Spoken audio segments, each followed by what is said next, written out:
इसका answer pi square होगा। तो आज हम इन दोनों आंसर को क्लियर करेंगे कि कब ये 1 होता है और ये कब पाई स्क्वायर हो जाता है।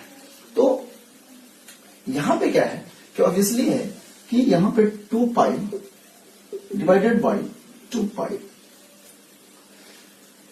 इनका जो आंसर होगा वो ऑब्वियसली क्या होगा, 1 के इक्वल होगा।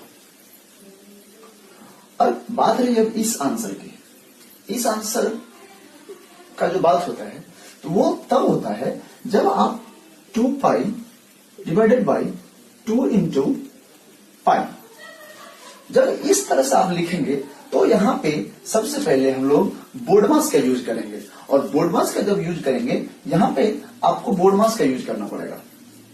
और यहां पे हम लोग को बोर्डमास का जरूरी नहीं होता है, कोई यहां पे बोर्डमास का नीड नहीं होता, बट यहां पे हम लोग को बोर्डमास का जरूरी पड़ता है।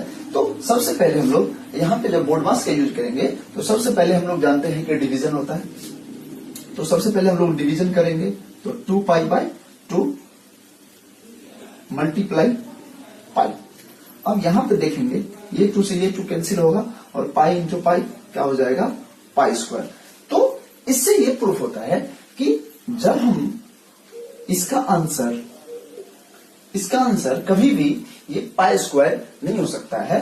जब इस तरह से लिखा जाए, इस तरह से अगर लिखा जाए तो इनका आंसर ऑलवेज क्या होगा, पाई स्क्वायर आएगा। इसका आंसर कभी भी ये 1 नहीं आएगा।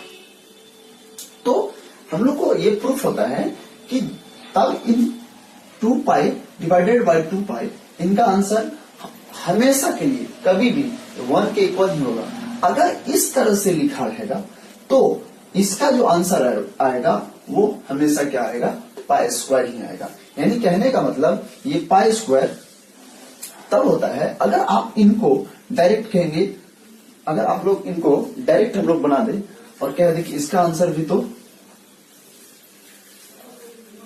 अगर इनका आंसर हम लोग 1 लिखते हैं तो वो गलत लिखते हैं। क्यों? क्योंकि यहाँ पे आप लोग को बोर्डमास का यूज करना पड़ेगा, क्योंकि यहाँ पे डिवीजन और मल्टीप्लीकेशन दोनों साइन आ जाता है। यानी कहने का मतलब हुआ जब इन दोनों के बीच में कोई मैथमेटिकल साइन आ जाए, मल्टीप्लीकेशन हो या डिवीजन हो, तो उनमें क्या होता है, हम लोग को बोर्डमास का यूज करना पड़ता है। लेकिन यहाँ पे हम लोग देख रहे हैं कि डायरेक्ट है 2 पाई डिवाइडेड बाई 2 पाई, तो यहाँ पे हम लोग को बोर्डमास का यूज नहीं होगा और इसका आंसर 1 के इक्वल हो जाएगा और इनका जो आंसर होगा वो पाई स्क्वायर के इक्वल होगा।